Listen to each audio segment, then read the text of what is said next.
श्री रामकृष्ण देव के उपदेश। परिच्छेद 8।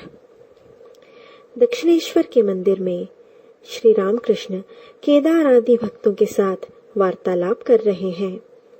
आज रविवार अमावस्या 13 अगस्त 1882 ईस्वी सन है। समय दिन के 5 बजे का होगा। श्री केदार चटर्जी का मकान हाली शहर में है। ये सरकारी अकाउंटेंट का काम करते थे। बहुत दिन ढाका में रहे। उस समय श्री विजय गोस्वामी उनके साथ सदा श्री रामकृष्ण के विषय में वार्तालाप करते थे। ईश्वर की बात सुनते ही उनकी आंखों में आंसू भर आते थे।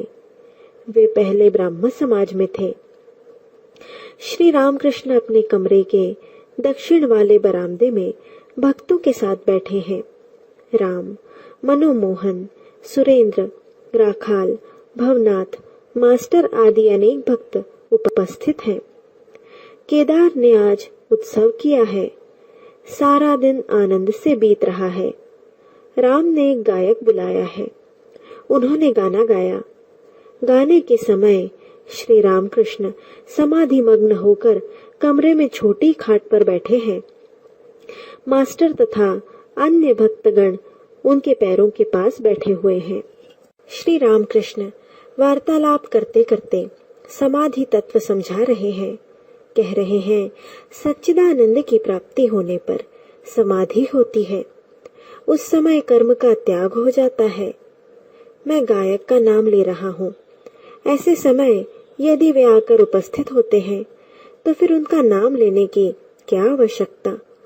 मधुमक्खी गुनगुन करती है कब तक, जब तक फूल पर नहीं बैठती। कर्म का त्याग करने से साधक का न बनेगा। पूजा, तप, जप, ध्यान, संध्या, कवच, तीर्थ आदि सभी करना होगा। ईश्वर प्राप्ति के बाद यदि कोई विचार करता है तो वह वैसा ही है जैसा मधुमक्खी मधु का पान करती हुई अस्फुट स्वर से गुनगुनाती रहे। गायक ने अच्छा गाना गाया था।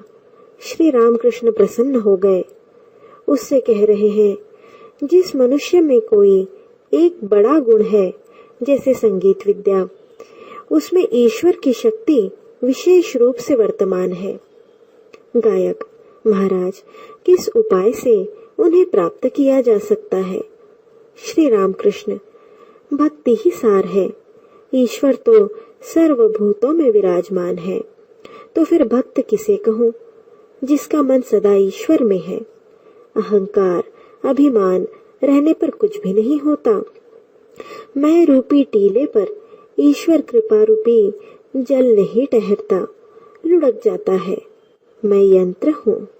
केदार आदि भक्तों के प्रति सब मार्गों से उन्हें प्राप्त किया जा सकता है। सभी धर्म सत्य हैं।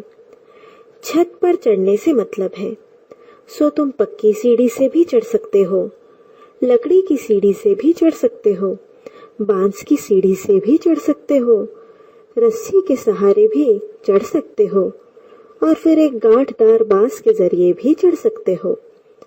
यदि कहो दूसरों के धर्म में अनेक भूल कुसंस्कार हैं, तो मैं कहता हूँ, है तो रहे। भूल सभी धर्मों में है।